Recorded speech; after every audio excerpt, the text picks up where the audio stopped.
അധ്യക്ഷനായി ശ്രീമതി കൃഷ്ണൻകുട്ടിപ്പുറ ക്ഷണിക്കുന്നു.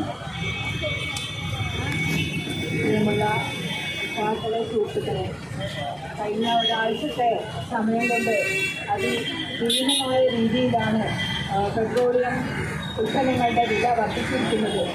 രാവിലെ നേരം പുലരുമ്പോഴാണ് നമ്മൾ പെട്രോളിൻ്റെ വില കൂടിയതായിട്ട് നമ്മൾ മനസ്സിലാക്കുന്നത്.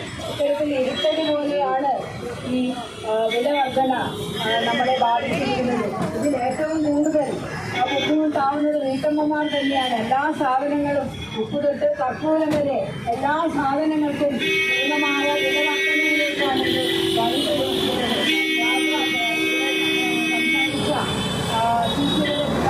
പറഞ്ഞതുപോലെ ഓട്ടോ റിക്ഷാർക്ക് അതുപോലെ ബസ് എല്ലാ തരത്തിലുള്ള വിലവർദ്ധനവും ഉണ്ടാക്കാവുന്ന ഒരു അവസരമാണ് ഈ പെട്രോളിയം ഉൽപ്പന്നങ്ങളുടെ വില വർദ്ധനവ് എന്നുള്ളത്.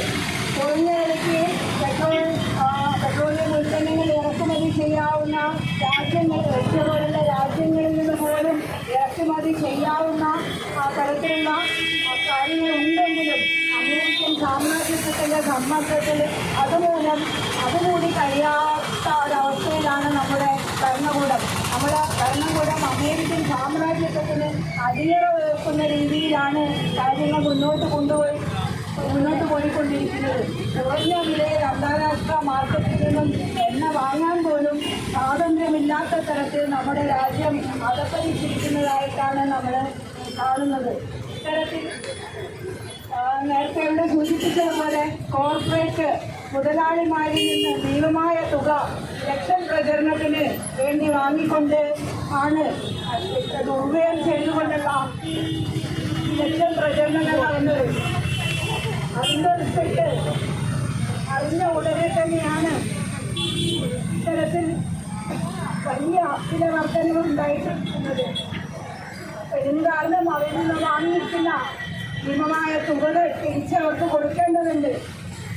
അപ്പോൾ ഈ വിലവർദ്ധനവ് അവരുടെ കടം അവർക്ക് കൊടുക്കാനുള്ള ബാധ്യത വീട്ടാൻ തന്നെയാണ് ഉപയോഗിക്കുന്നതായിട്ട് നമ്മൾ മനസ്സിലാക്കുന്നത്.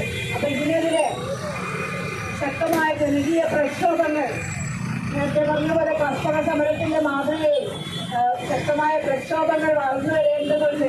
യുവാക്കളും എല്ലാ രക്ഷിതാക്കൾക്ക്, കൂടാതെ തൊഴിലില്ലായ്മയുടെ കാര്യം പറയുകയാണെങ്കിൽ അത് മിനിമമായ തൊഴിലില്ലായ്മയാണ് നമ്മുടെ രാജ്യത്തുള്ളത്. അതിൻ്റെ ഫലമായിട്ടൊക്കെ തന്നെയാണ് ഈ കോർപ്പറേറ്റ് പാർട്ടി എന്നുള്ള രീതിയിലൊക്കെ യുവാക്കൾ സംഘടിച്ചിരിക്കുന്നത്. ഈ രീതിയിൽ വലിയ പ്രക്ഷോഭങ്ങളാണ് ഇനി നരേന്ദ്രമോദിക്ക് നേരിടേണ്ടി വരിക എന്നുള്ളത്. നമുക്ക് ഇത്തരത്തിലാണ് മുന്നോട്ട് പോകുന്നതെങ്കിൽ ഇത്തരം പൂർണ്ണമായ സമരങ്ങളെ നേരിടേണ്ടി വരും. അത്തരത്തിലുള്ള സമരങ്ങൾക്ക് സന്നദ്ധമാവാൻ പ്രതിപക്ഷ പാർട്ടികൾ തയ്യാറാവണം എന്നുള്ളതാണ് SPC കമ്മ്യൂണിസ്റ്റ് പാർട്ടിയുടെയും അതുപോലെ AIMS പോലുള്ള മഹിളാ സംഘടനയുടെയും അഭ്യർത്ഥന. ജനങ്ങൾ ഇങ്ങനെയുള്ള സമര കമ്മിറ്റി